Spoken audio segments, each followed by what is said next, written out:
السلام عليكم ورحمة الله وبركاته. طبعا كل الناس عارفة دمياط يعني الحلويات.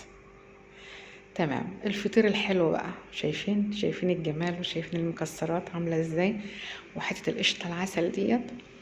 وفي فطير بالنوتيلا والشوكولاتة، وفي نص ونص بالقشطة وبالمكسرات زي ما تحب. ما شاء الله، يعني الزيني معروف اصلا بحلوياته والفطير المشلتت والفطير الحلو. شايفين الجمال، شايفين البندق، يا لهوي على الجمال. حاجة كده عظمة. ما شاء الله ما شاء الله.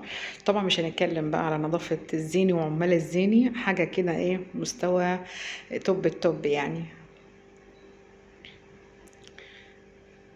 مراحل بقى ايه، عمايل الفطير المشلتت هنبقى ننزلها لكم ان شاء الله خطوة بخطوة بإذن الله من المحلات الزيني، هتعجبكم جدا. بس برضو يعني ايه الحلواني، طعمه مختلف عن اللي بيتعمل في البيت. كل النكهات وكل اللي انتوا عايزينه وبتحتاجوه هتلاقوه عند شريف الزيني. فطير بالسكر، في فطير مشلتت بقى سادة. يعني ما شاء الله، شايفين المهلبية بقى والقشطة ايه الجمال ده. ما شاء الله ما شاء الله. اللهم صل وسلم على سيدنا محمد. دي مربى فراولة، يعني ممكن اللي بيحب بقى يتحط المربى ممكن. ودي طبعا قشطة، وتحط بقى فيها الكريزة. حاجة بقى، الفطيرة دي بقى تتاكل سخنة تتاكل باردة، يعني ما بتتعان في التلاجة والله تاني يوم بتبقى طعمها جميل جدا. ممكن تسخنها في الميكرويف وممكن تاكلها كده. الميزة بقى اللي عند الزيني يعني ايه، ما بيأثرش في حتة ان هو يحط المكسرات. لا ما شاء الله، بيحط مكسرات بطريقة جميلة جدا وحلوة كتير يعني.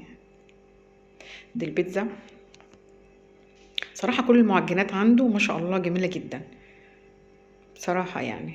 طبعا دمياط مشهورة بالحلويات، نمرة واحد. نمرة واحد يعني، دمياط بتصدر لبره مصر. كل الحلويات بتروح بره مصر للناس اللي بتبقى مسافرة والناس اللي بتطلب وهي بره مصر. كل دوت من دمياط. بلدي بلدي وافتخر.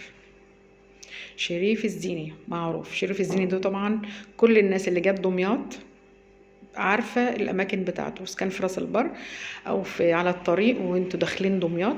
طبعا صرح كبير كده يعني يشبه القصر، ده في مدخل دمياط.